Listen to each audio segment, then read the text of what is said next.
제가 올해만 해도 캐나다를 3번 갔다 왔습니다. 그리고 뭐 영미권 국가, 그러니까 뭐 영어를 제2 외국어로 쓰는 곳 말고 제1 모국어로 쓰는 국가들 참 많이 다녔는데요. 특히나 이제 최근 올해도 이렇게 여러 차례 갔다 오고 현지에 계신 한인들이라든지 현지 캐나다 있는 지금 커뮤니티라든지 다양한 사람들을 만나다 보니까 뭘 느꼈냐면 번역기가 있다 혹은 번역 기술이 발전된다고 해서 영어를 태만히 해도 되겠다 혹은 조금 편해지겠지라고 생각하는 마인드를 굉장히 경계해야겠다. 적어도 홍콩 TV를 구독하시는 분들은 그런 생각을 버렸으면 좋겠다라는 생각이 강하게 들여서 저는 이 영상을 제작을 하게 되었습니다. 이게 무슨 말이냐면 번역기를 쓰면 시간 딜레이가 생기잖아요. 그죠? 상대방이 말하는 것을 만약에 이걸 번역을 해줬다. 그럼 그거를 이제 이해하는 것까지는 제가 볼 때는 좋아요. 이해하는 것까지는 좋아요. 그러면 내가 뭐 주문을 한다거나 이럴 때 딱 보고는 메뉴에 넘버 1 하면 1번 메뉴 발음하지 않은 넘버 1 하면 거기서 사이드 뭐를 먹을 거냐면 프라이즈 하고 카드 딱 내면 계산까지 되니까 사실은 도구적인 것들은 웬만큼 할 수 있어요. 근데 그것도 제가 여러 번 가서 주문도 해보고 사람들 만나보고 해보니까 주문하는 것도 이게 현지에 갔을 때 좀 느긋한 곳에 가면 그래도 좀 주거니 받거니 좀 여유가 있는데 좀 붐비는 데 가잖아요. 번역기 쓸 엄두 못 냅니다. 예, 엄청 쫄려요. 사람들 쪼르륵 줄 다 서 있죠. 그 다음에 종업원들 말 겁나 빨리 하죠. 겁나 빨리 하면 또 나도 그 리듬 타가지고 빨리 뭔가 답변이나 뭔가 해줘야 될 것 같은데 번역기 들고 자 이거를 혹은 뭐 접시를 더 주세요. 혹은 뭐 내가 뭐 할 건데 뭐 애들을 위한 거 뭐 있나요? 혹은 나 운전해야 되는데 뭐 노알콜릭 음료 있나? 이런 걸 중간에 그러니까 단지 선택이 아니라 초이스하는 게 아니라 내가 뭔가 중간에 딜을 하거나 또 다른 것을 이제 물어보는 과정에 질문하게 될 때는 넘버 1, 2 이렇게 안 되잖아요. 그러면 들은 것뿐만 아니라 내가 빠른 속도로 받아쳐야 되는데 그러면 번역기 하게 되면 버벅거리게 되고 그 속도 못 쫓아가게 되거든요. 그래서 번역기 있다 하더라도 번역기를 쓸 타이밍, 시간적으로 그 호흡이 만만치 않다는 겁니다. 물론 나는 성향이 되게 느긋해서 사람 줄 서 있더라도 당당하게 내가 갑인데 오케이 홀드 온 하고는 딱 이렇게 성향이 되면 그런 분들은 패스해요. 괜찮아요. 그냥 번역기 쓰고 계속 그냥 뭐 돈 쓰는 영어니까 그냥 그렇게 생활하시면 되는데 저는 적어도 제가 지켜봤던 여러 번 많이 나갔잖아요. 많이 나가고 여러 번 봤지만 번역기 써가면서 그 바쁜 막 주문하고 막 그 붐비는 그 안에서 뭔가 하는 사람들을 저는 거의 목격하지 못했습니다.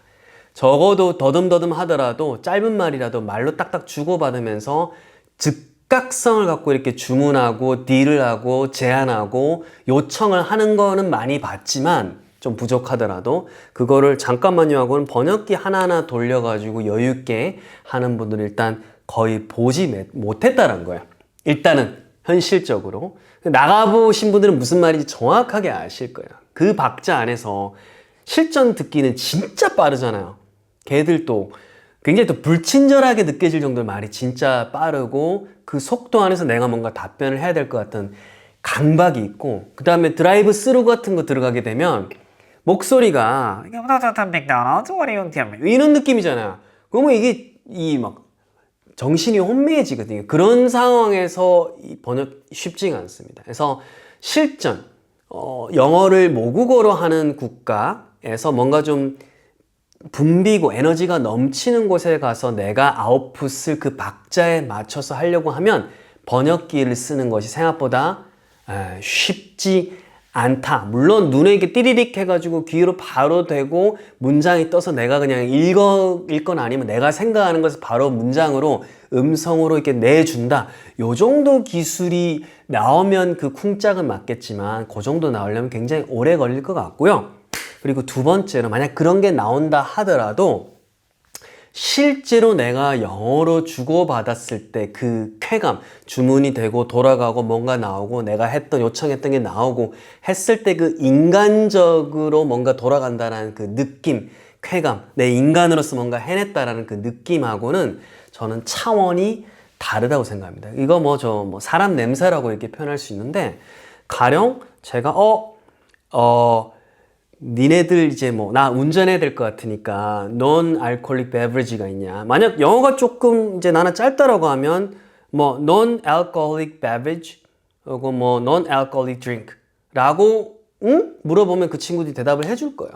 근데 영어가 좀 숙달된 사람들 같은 경우에는 가령 the thing is like I have to drive, so do you guys have any like non-alcoholic beverages? 라고 이렇게 나 운전해야 될 것 같은데 니네들 이거 있니? 라고 이런 식으로 했을 때든 어쨌든 이게 사람이 사람이랑 대화하는 느낌이 들잖아요.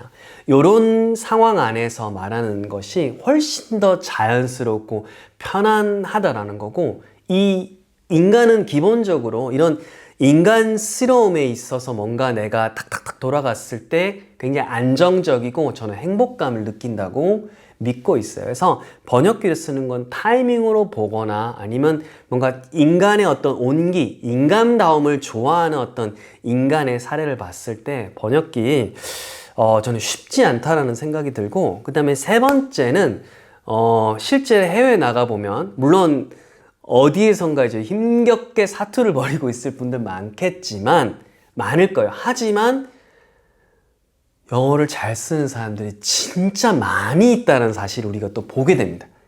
그러니까 나는 이렇게 숨어서 주문할 때 너가 해라고 하지만 주문을 유창하게 하는 동네 아저씨, 아줌마부터 애들 많은 사람들이 영어를 너무나 유창하게 많이 쓰는 걸 보게 되면서 결국은 영어는 익혀야 되는구나 라는 것을 현지에 가게 되면 너무나 뼈저리게 깨닫게 됩니다. 공항이든 어디든 영어를 잘 쓴 사람 혹은 영어를 그냥 편하게 쓰거나 영어를 당연히 짧게든 뭐든 써야 되는 분위기라고 생각을 하면서 쓰는 사람들 혹은 나아가서 내가 볼 때는 영어 진짜 좀 발음도 별로라고 생각되는 그죠 제3세계 어떤 영어를 쓰는 또 다른 민족들, 국가들이 있겠죠. 물론 그 사람들은 한국 사람들의 발음을 듣고 똑같은 감정을 느낄 거예요. 저도 그렇게 생각을 해요. 그래서 그런 사람들이 투박하지만 영어를 툭툭툭 쓰면서 되게 당당하게 주문하고 뭔가를 클레임하는 상황을 보면서 영어는 실제로 내가 진짜 잘 해야겠구나라는 것을 즉 내 입에 붙여야 되는 것이구나 라는 것을 이제 또 실제로 깨닫게 되는 거죠. 그래서 번역기가 나오니까 우리 애들이 이제는 좀 편하게 이게 아니라 번역기가 있으면 있을수록 저는 더욱더 이런 인간다움 AI가 발전할수록 더욱더 이제 창의력 혹은 내가 뭔가 오더를 내리고 사람들하고 소통을 할 수 있는 능력이 더 많이 중요해진다고 생각을 합니다. 그래서 적어도 홍콩TV 구독자분들은 번역기가 있으니까 이제는 좀 이런 거 생각하지 마시고 오히려 원어로 된 원서가 있다면 그걸 영어로 원서로 더 읽어보려고 노력을 하시고 원어 그대로 어떻게 얘네들은 이야기를 했는지 내가 듣고 이해해 보시기를 원하거나 난 듣기가 어려우면 그쵸 아까 읽기라도 혹은 간단한 회화라도 내가 직접 할 수 있는 것들 내가 주도할 수 있는 언어로서의 영어가 돼야 되는 거지 뭔가를 거쳐서 누가 도와줘서 하는 것으로서의 언어는 온전히 나의 자아를 대변해 줄 수가 없다. 그리고 궁극적으로 인생은 내가 결정하고 책임질 수 있을 때 우리 인간은 그쵸 굉장한 행복을 느낍니다. 그렇기 때문에 언어를 위탁해서 번역기에 맡기지 마시고 간단한 원서든 간단한 뭐 영상이든 여러분들이 직접 보고 읽고 이해하면서 그 즐거움을 온전히 느끼시길 바라겠습니다. 저는 또 오늘 영상에서 제 의견 이 정도로 마무리하도록 하겠습니다. 홍콩 후차